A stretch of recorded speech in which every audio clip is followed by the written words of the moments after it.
Bonjour Monsieur Didier Jean. Bonjour. Vous êtes expert comptable au cabinet AGS à Saint-Dié-des-Vosges. C'est bien cela. Et j'ai le plaisir aujourd'hui de vous accueillir par rapport à des questions que se posent les créateurs d'entreprises. Alors la première des questions, et on le voit souvent dans le rendez-vous, c'est quel statut juridique je peux choisir pour mon entreprise? Oui, alors ça c'est une question qui est essentielle parce qu'en réalité c'est une source de stress réellement pour les créateurs. On part toujours chez nous du projet, du profil, surtout on regarde l'activité, le niveau de risque qu'on va pouvoir déterminer, les perspectives de développement et également la situation personnelle du dirigeant. Donc le statut juridique, en réalité qu'il s'agisse d'une entreprise individuelle, d'une société SARL, SAS, on l'adapte. On essaie vraiment de l'adapter au niveau du profil, mais ce qu'on fait, c'est qu'on réalise une analyse qui est plutôt globale au niveau fiscal, social et patrimonial. C'est une phrase un peu bateau, mais c'est quand même le cas aujourd'hui. Il n'y a pas de bon ou mauvais statut, c'est surtout est-ce qu'il est adapté ou pas au projet du créateur en réalité. Et on sait aussi qu'un statut peut évoluer complètement, assez logiquement par rapport à l'évolution de l'entreprise. Bien entendu. Ça, c'est également quelque chose qu'il faut suivre tout au long de la vie de l'entreprise. Oui, je pense qu'on peut rassurer un créateur sur ses choix. Évidemment. Il n'y a pas de, c'est pas irrévocable. Non. Alors, sur les aspects financiers et comptables de l'entreprise, la plupart des créateurs ont des craintes sur les charges, et en particulier la charge sociale, puisqu'on parle, dès qu'on parle d'URSSAF, ça fait peur, dès qu'on parle aussi d'impôts, ça fait peur. Et ça, c'est un point sur lequel je pense qu'il faut aussi établir les bonnes bases. Bien sûr, bien sûr. Comment vous abordez ce point, cette question inquiétante pour le créateur? Alors il y a déjà la phase initiale au niveau du coût de la création, ça c'est déjà quelque chose qui est central, notamment au niveau juridique. Donc on prévoit un budget en fonction de la forme juridique qui est retenue bien entendu. Donc pour une société par exemple, on va être dans un budget aux alentours de 1000 euros, 1000, 1200 euros. Donc c'est quelque chose qu'il faut appréhender bien entendu avec le créateur au départ. Après sur l'accompagnement en lui-même, on va adapter l'accompagnement par rapport vraiment aux besoins du créateur. On peut avoir des petits packs de création pour permettre au créateur d'avoir des indicateurs qui lui conviennent et tout ça on essaie de le calibrer surtout en fonction des besoins du créateur initialement. Pour la partie cette fois URSSAF, parce qu'effectivement c'est quelque chose qui les inquiète, ce qu'il faut faire principalement c'est surtout prévoir déjà, peut-être sur un compte séparé initialement, de mettre un peu d'argent qui arrive sur les recettes, les premières recettes. Tout dépend de la forme juridique aussi, l'imposition n'est pas la même, les charges sociales ne sont pas les mêmes, mais en tout cas ce qu'on préconise c'est effectivement de garder ces petites ressources pour les sorties de trésorerie a posteriori qui concernent ces problématiques. Oui.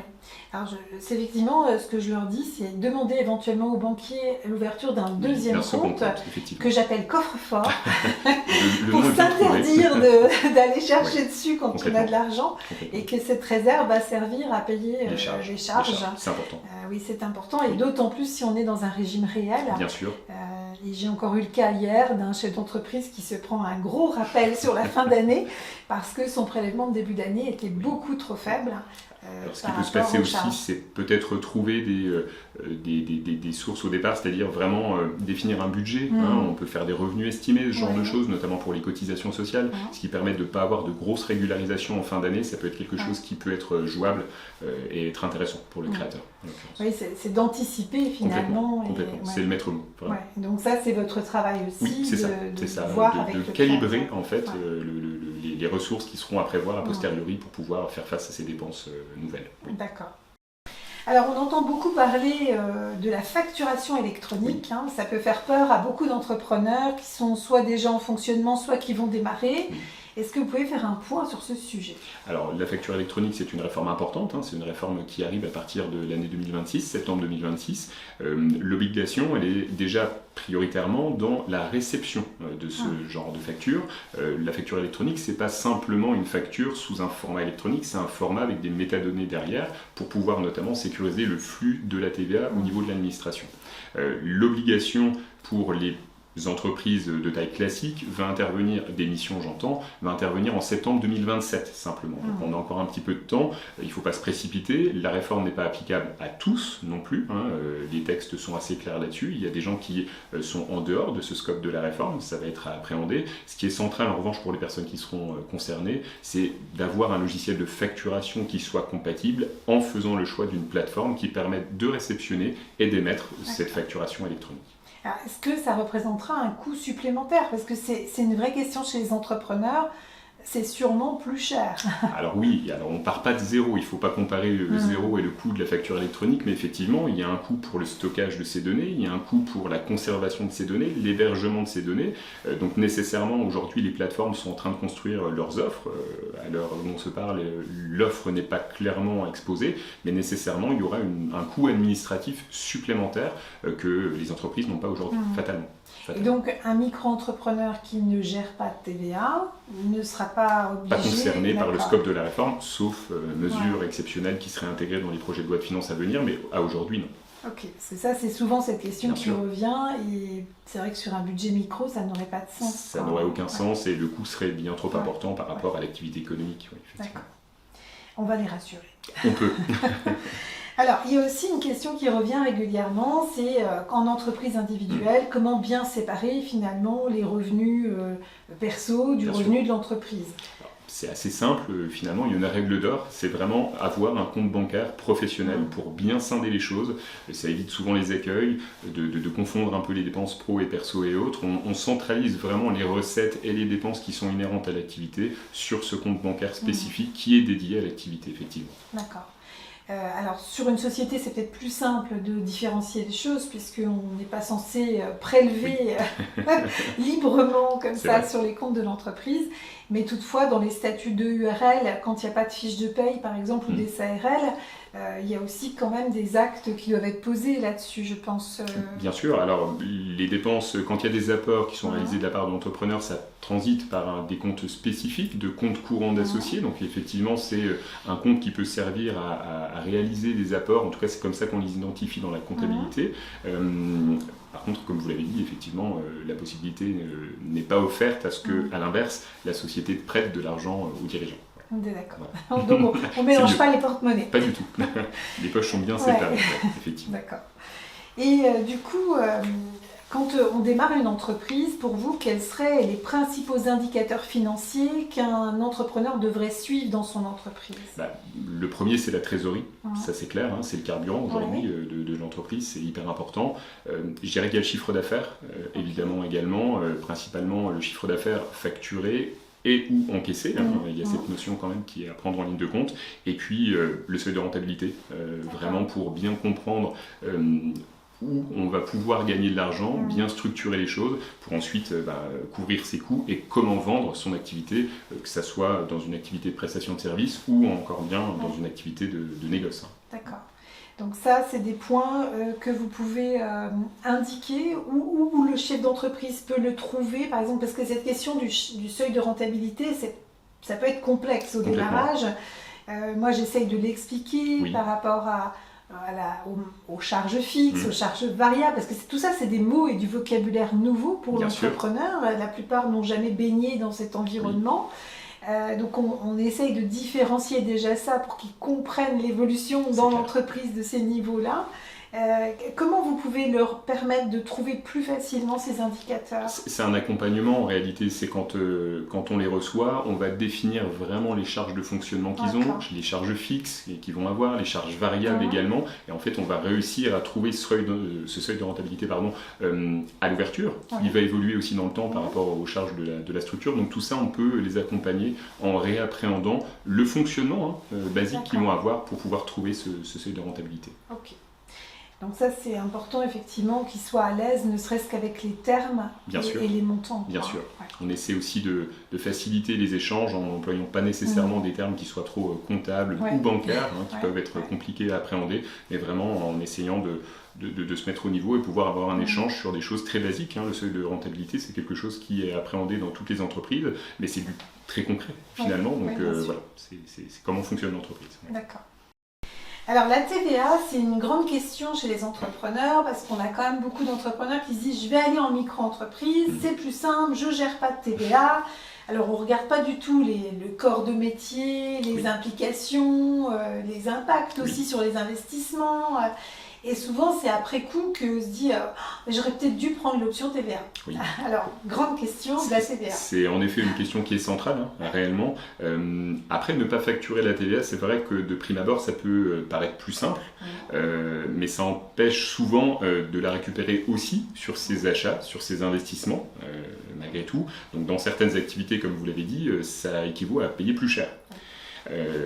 Ce qu'il faut que l'entrepreneur comprenne, c'est simplement que la TVA, c'est pas une dépense pour lui, c'est pas une charge. C'est simplement, il joue son rôle de collecteur uniquement.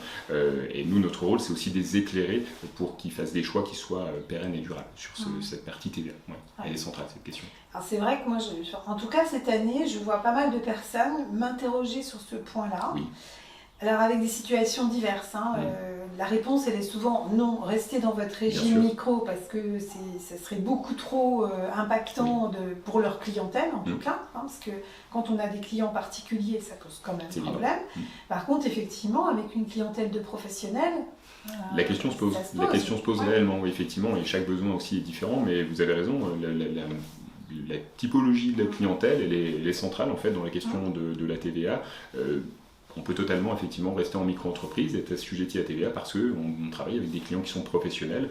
Et là, en l'occurrence, c'est quelque chose qui peut se travailler, qui peut être réfléchi. Oui. D'accord. Donc ça, c'est un point pour vous qui peut se revoir aussi en cours de route. Bien sûr. Parce qu'on a des seuils aussi qui permettent de prendre des décisions. C'est ça, c'est ça. On peut déjà avoir un premier regard sur le niveau d'activité et ensuite faire des choix en fonction des impacts. Ce qu'il faut surtout bien appréhender, c'est que ça ne soit pas... une dégradation de la rentabilité quand on applique cette TVA, surtout. On est d'accord.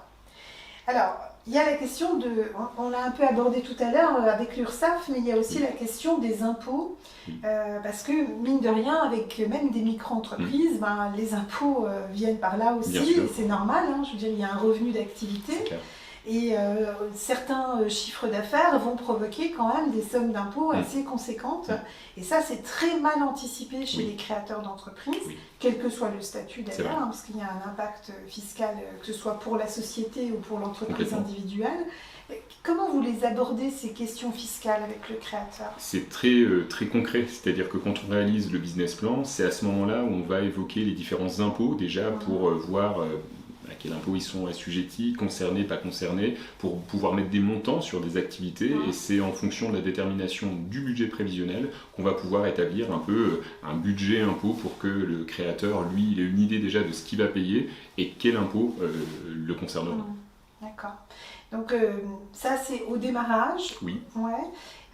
Est-ce que, parce que chaque année, au moment du bilan, il y a la question du résultat, il y a la question de l'impact de fiscalité personnelle. Moi, je dis toujours aux créateurs, posez aussi vos questions d'impact perso à votre expert comptable. En tout cas, on ne peut pas aborder uniquement l'aspect fiscal par le scope de l'entreprise. En fait, en réalité, on va vraiment l'évoquer de façon très globale et notamment au regard de la situation fiscale personnelle qui, elle, bien sûr, sera impactée par les revenus professionnels qui vont être liés à l'activité et à l'entreprise, effectivement. D'accord. Donc, c'est vu de façon globale. Complètement, obligatoirement d'ailleurs. Ok. Alors, on sait qu'il y a cette question qui revient chez les créateurs. Quelles seront les aides auxquelles j'aurai droit au moment de ma création d'entreprise, avec un espèce d'Eldorado en attente. Alors, on a les aides classiques, l'abattement de charges qui est automatisé maintenant pour certaines formes de sociétés, mais qu'il faut encore demander pour la micro, et puis je crois qu'il y a une autre forme aussi de gérance où on est obligé de demander. Mais il y a cette question d'implantation, de où on met l'entreprise, est-ce que ça génère une remise ou pas? Et ça, je ne sais pas comment vous l'abordez au moment de la création. Alors c'est à la création, en fonction de l'activité, de l'emplacement de la société ou de l'entreprise individuelle. Il y a des dispositifs qui existent effectivement qui permettent d'avoir une exonération d'impôts, alors d'impôts sur les sociétés, de cotisations foncières des entreprises notamment, entre autres, et on détermine avec le créateur s'il travaille sur des chantiers et autres, est-ce que les zones sur lesquelles il va intervenir vont pouvoir être concernées ou pas par ce dispositif. Ces dispositifs, il y en a plusieurs, il y a des zones franches urbaines, il y a des dispositifs ZFRR notamment, le nouveau dispositif qui a été refondé il y a quelques temps maintenant, et ça on l'appréhende à la création pour déjà bien localiser le siège social, comment il va être intégré, et en fonction de l'activité, par exemple quand on est dans le transport, il y a des dispositions particulières qui s'appliquent pour l'application de ces dispositifs. Donc en fait tout ça est appréhendé à la création, mais également lorsqu'on finalise les comptes lors de l'établissement du bilan, puisque tout dépend aussi des lieux où l'activité sera réellement exercée. Oui, c'est ça, c'est le lieu d'exercice qui compte. Exactement. Donc c'est vraiment propre à des réglementations finalement territoriales. Exactement. Et des décisions de l'État. Effectivement, il y a un zonage qui est remis à jour avec des tranches d'années. Et effectivement, ce zonage, on peut déjà dès aujourd'hui le vérifier, notamment pour le siège social, et ensuite on le fait évoluer pour le lieu des chantiers, si c'est le cas. Ok. Donc ça, il n'y a pas d'Eldorado quelque part. Malheureusement non. Il y a quelques dispositifs quand même, notamment en termes d'exonération sociale. Il y a des dispositifs qui existent. Le dispositif ACRE par exemple. Il y a des dispositifs aussi de France Travail notamment pour permettre notamment faciliter la création d'entreprises où le créateur n'aura pas besoin dès le jour 1 de sortir une rémunération, où il pourra encore prétendre à des dispositifs France Travail. Donc il y a quand même des dispositifs qui facilitent la création. Après des Eldorado, non, je vous rejoins malheureusement non. Et encore aujourd'hui, on voit bien qu'avec France Travail, il y a des grands changements de réglementation.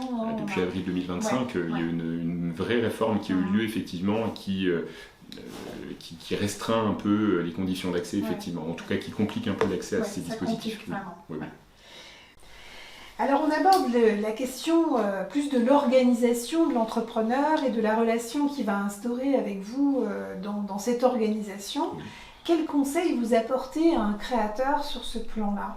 Alors c'est tout d'abord d'être rigoureux, d'être organisé, d'organiser la collecte des éléments, le classement également de ces éléments-là. Après sur le rythme de transmission, tout dépend des échéances fiscales notamment, mais on recommande principalement à ce que le créateur, lui, ait un suivi régulier, je dirais pas quotidien, mais assez régulier de ces problématiques-là. S'il consacre, on va dire, déjà une demi-journée par semaine ou par quinzaine à cette problématique-là, ça lui permettra d'appréhender les choses, de pouvoir prendre connaissance aussi et de façon un peu plus approfondie des documents chiffrés, c'est plutôt bien. Après, sur le mode de transmission, c'est en fonction du client. On a des clients qui sont un peu plus dématérialisés, ça peut être digital. On peut proposer des canaux ou d'espaces d'échange sécurisés où les créateurs nous transmettent leurs documents par ce biais-là. D'accord. Donc, le principal conseil que j'entends là, c'est soyez organisés. Ah, complètement, c'est primordial. Alors du coup, on vous parlait de canaux, donc la communication avec votre cabinet comptable, c'est numérique, mais ça doit être aussi peut-être en présentiel, il y a peut-être une personne référente du dossier. Alors c'est ça, en réalité on fonctionne en binôme, c'est un binôme sur chacun des dossiers, où on aura un échange de façon assez importante avec le client, surtout dans cette phase de démarrage où le créateur a besoin d'un accompagnement un peu plus important. Et effectivement, après, on met l'humain quand même au centre, c'est hyper important. Les rendez-vous en présentiel sont bien entendu la priorité. On s'adapte en revanche en fonction du créateur que l'on a en face de nous, en fonction du mode de fonctionnement qu'il fera le choix de retenir. Oui. Ok. Alors, au niveau des conseils stratégiques, parce qu'on voit bien que les entreprises évoluent, les dirigeants sont parfois perdus avec la situation provoquée par une évolution du chiffre d'affaires ou une augmentation des charges. On l'a vu avec l'énergie à un moment donné, ils étaient perdus avec ça en disant comment on traite ce problème-là. Quitte à des fois à tailler dans le vif, je dirais, mais tout seul prendre ces décisions-là, c'est compliqué. Comment vous accueillez l'entrepreneur au moment où il est dans ses difficultés, dans ses questionnements ? On se sert déjà de la comptabilité comme d'un point de départ, en fait, si vous voulez. C'est cette base de données. Ça va nous permettre d'avoir des échanges sur des problématiques particulières, notamment celles que vous avez évoquées. Le but, c'est d'optimiser un petit peu les choses aussi, parce que le créateur, c'est un instant T, mais il va connaître les problématiques des chefs d'entreprise. Il va devoir peut-être embaucher, investir, demander des subventions, des financements. Et là, en fait, chaque problématique s'appréhende dans le cadre d'un rendez-vous qu'on va pouvoir faire, des budgets prévisionnels, par exemple, ou l'analyse du rendu de la comptabilité pour essayer d'optimiser les choses par rapport à quelque chose qu'on perçoit dans les comptes. C'est vraiment un échange assez fréquent avec eux. Ouais. Est-ce qu'il vous arrive par exemple d'aller avec l'entrepreneur chez son banquier pour poser des éléments oui, complètement. Également parfois chez ses fournisseurs pour avoir également des logiques de négociation tarifaire par exemple. Ça peut arriver également, mais on l'accompagne surtout dans des problématiques stratégiques. Il faut qu'il fasse des choix qui soient éclairés. Donc effectivement, on essaie de les accompagner pour que les décisions soient assez claires et assez bien prises. D'accord, merci. Alors, nombre de créateurs se posent la question parce qu'ils arrivent très tardivement sur leur création en disant maintenant c'est urgent parce que j'ai des clients qui m'attendent, je veux démarrer mon activité ou bien j'ai trouvé un local. Enfin, il y a toujours ces questions qui arrivent un peu en pression. Quel est le délai réel aujourd'hui pour créer une entreprise? Alors, entreprise individuelle ou société, c'est pas les mêmes délais parce que c'est pas les mêmes démarches. Mais quel serait le délai à peu près courant? Alors, effectivement, il n'y a pas de délai exact, mais on peut concevoir un délai d'environ 1 à 2 semaines pour pouvoir obtenir le cabis, si on parle d'une création sociétaire, entre la validation du dossier, selon la complexité et autres, mais on peut retenir ce délai-là. Ça peut aller un peu plus vite, on va dire 3 à 4 jours maximum pour une entreprise individuelle. Comme vous l'avez dit, les démarches ne sont pas les mêmes, donc c'est un peu plus rapide également. D'accord. Donc finalement, même si on arrive un peu tardivement, on peut s'en sortir. On peut s'en sortir, sans attendre trop. Quelles erreurs vous verriez là comme ça chez le créateur d'entreprise qu'on pourrait éviter si on prenait un peu de temps de réflexion ou si on n'arrivait pas trop vite sur la création? C'est sous-estimer ses besoins de trésorerie initiaux quand même. Ça, c'est la première erreur qu'on rencontre assez fréquemment. C'est confondre quand même son résultat et son chiffre d'affaires. C'est pas la même chose. Et surtout aussi attendre trop longtemps avant d'être accompagné en réalité, puisque vraiment dès le départ, c'est l'appréhension du projet qui va être vraiment centrale et qui va permettre aux créateurs de partir du bon pied et de faire les bons choix. D'accord. Alors, moi, quand j'accompagne, il y a eu une période où j'allais avec le créateur chez l'expert comptable, ou bien l'expert comptable venait me voir, mais je pense qu'aujourd'hui, j'ai un peu changé cet équilibre-là en me disant, c'est au créateur d'être en conscience dans sa création, d'être proactif. Et du coup, de faire le choix de prendre le rendez-vous, d'aller voir l'expert comptable et de poser ses propres questions, parce que c'est plus facile quand je suis là, sinon.